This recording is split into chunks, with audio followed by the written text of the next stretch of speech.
I'm Tina, and I want to talk to you a little today about sleeping and just how important that is in your life. And I know we all know this, but I want to talk about it in a little more detail. Even if you've read articles on it in the past, which I have read many articles and even a few books on sleep hygiene, it's always nice to get kind of a refresher and to remind yourself of how important it is. And if you've never heard or thought about the importance of sleep, I am 100% sure now is the time to do that. So just for a little background, I used to have a lot more problems sleeping than I do now, but I still have my bad nights. Not nearly as often as I used to, but they still happen. And usually that is when one of two things happens. I either knowingly avoid or do not practice my sleep hygiene habits, and I'll get into that in a second, or I'm under too much stress. Stress is the one thing that I can't. Usually I can handle stress because of all the other things that I do in my life, like running and eating healthy, that kind of keep my stress level down. But if there's just a high ticket, like a big case, I'm a personal injury lawyer, if I've got something big going on in a case, or something big in our lives, then definitely sleep is affected, and that's hard to get around. But these are the ways I think you can optimize your sleep. Now, I think I try to put this in categories. I'm going to go with, these are the sleep disruptors that as I see them. The major ones: caffeine, stress, light in your room. In other words, you need total darkness at night where you sleep. Noise in your room, or doing any activities other than sleeping in your bedroom. Well, no watching television, no reading books, no working on a work project. All of that needs to happen outside of your bedroom. The bedroom is just for bedroom activities. Let's put it that way. Okay, so going through those in a little more detail. Caffeine. I have experimented with the amount of caffeine that I can have per day, and it's actually really just very little that I can tolerate and still sleep through the night.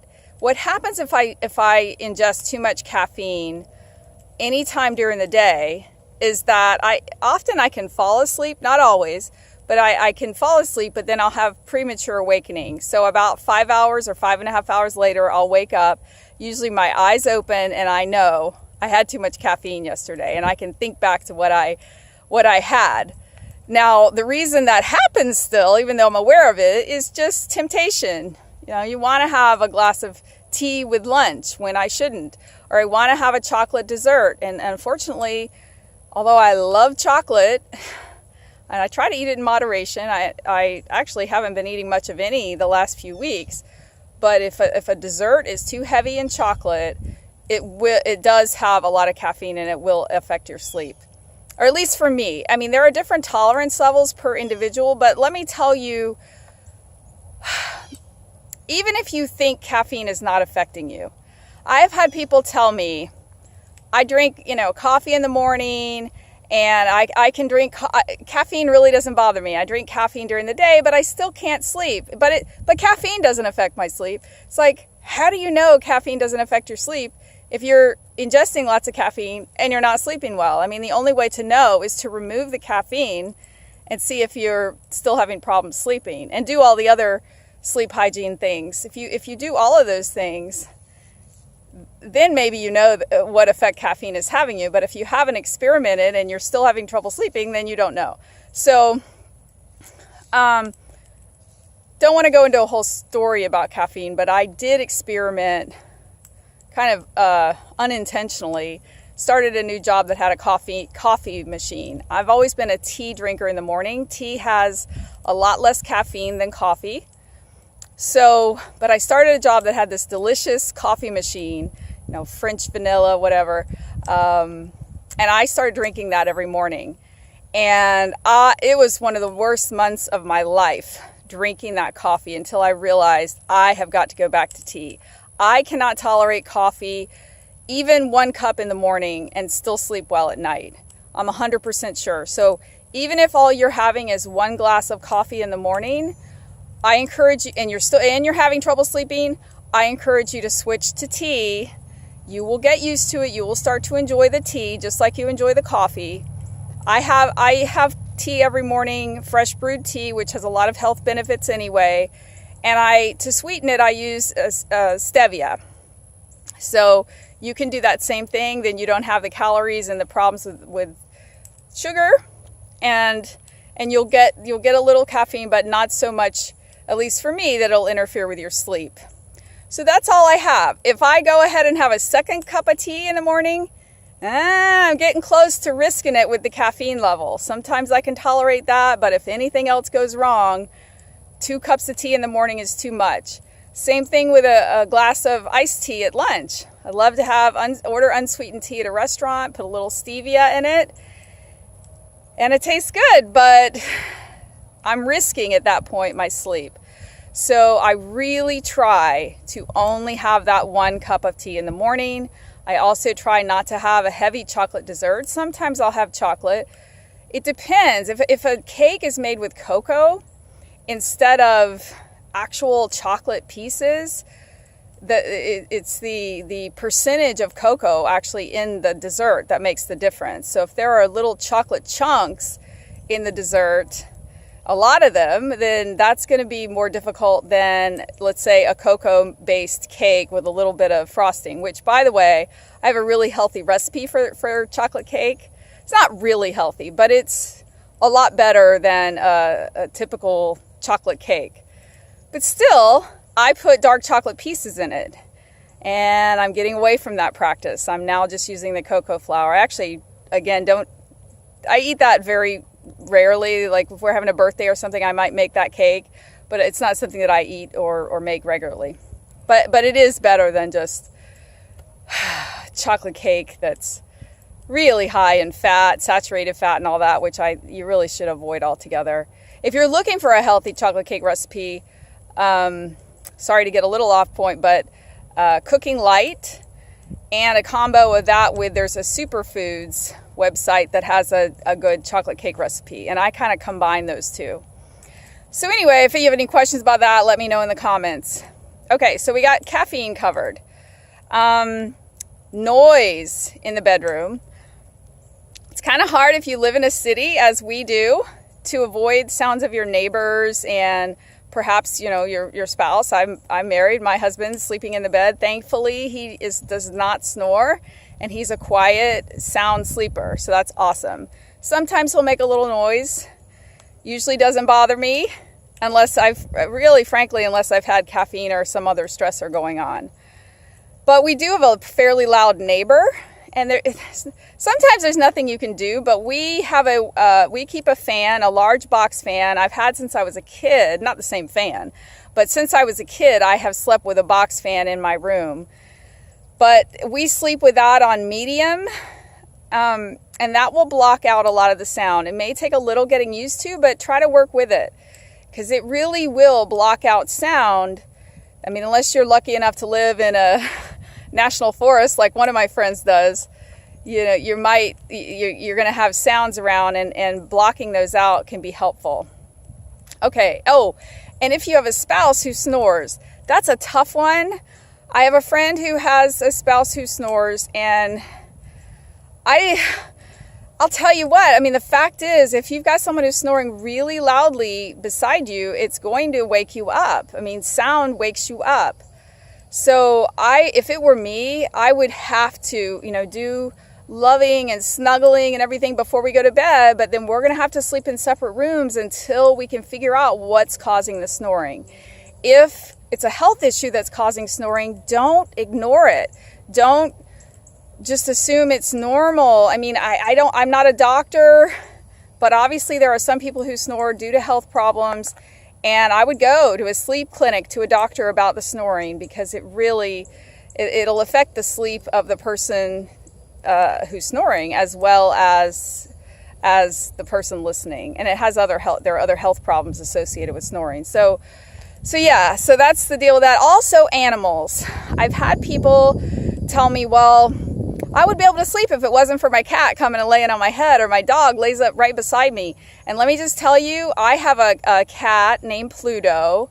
He is an orange tabby, and he is, besides my husband, the center of my life. We don't have any children, and the center of my world. I love that little boy so much. But when I first got him, he was a tiny little kitten. I did let him sleep because he had been abandoned and everything. He slept right on my neck for about a week. But other than that, and we were bonding. But other than that, right now we have 2 other indoor cats. And we've always had pets, but our door stays closed at night. And also we engineered our door to make sure that we couldn't hear the cats on the other side. So we have a soundproof door. We bought a little, it's like a sound, we bought it from Bed Bath & Beyond, like a little felt covered, padded, snake looking thing that goes right where our door it meets the ground. So our cats can't cry underneath. There's a soundproof door. And so we don't allow them. And there are some exceptions again. Also, he got really sick a couple years ago and he needed surgery. During that time, that's Pluto I'm talking about. During that time, he slept in our room, and I just accepted that I don't care if I'm not sleeping well. This is more important. But other than times like that, you need to keep the cats and the dogs out of your bedroom. They will wake you up. They will. They just will. And that's not okay. You need enough sleep. As far as how much sleep, there are a lot of studies on that. I was just reading out of a book this morning talking about, and I've read many times before, some people say they can get by on 6 hours of sleep. Only a very small percentage, like 3% of the population, is actually okay on 6 hours of sleep.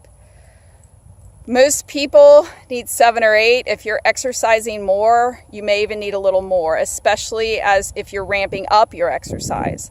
You'll be more tired. But the bottom line is you will know based on how you feel. If you don't feel good and alert, you didn't get enough sleep. So what are the benefits of sleep? Just as another little tangent, it's your health, your concentration, your memory, your mood. I've read recently a lot of studies about having people perform tasks after they've had a nap or have had enough sleep versus being sleep deprived. It's like 50% performance improvement. So you need to get enough sleep. So we've tackled caffeine and noise and the rustling from animals. Then there's light. I actually went to an alternative medicine doctor a number of years ago. I was really having trouble with sleep still at that point. And he said, your room needs to be pitch black. Pitch black. You don't even want to see the alarm clock. You don't want to see any light from the windows and everything. And let me tell you, that's a challenge.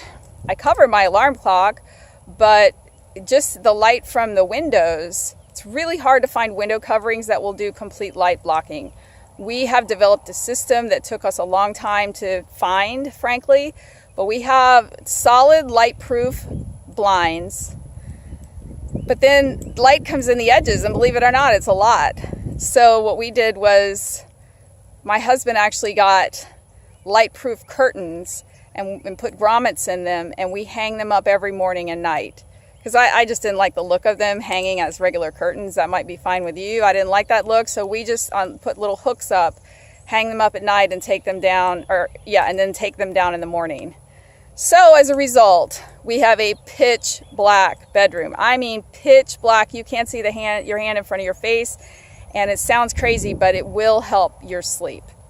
So we got caffeine, noise, light, and then coming back again to stress. I may be forgetting something, but this is just to get you thinking about it. If you want to know all sorts of ideas, Google sleep hygiene techniques. That's where I got a lot of this stuff over the years. But the last one, again, coming back to stress.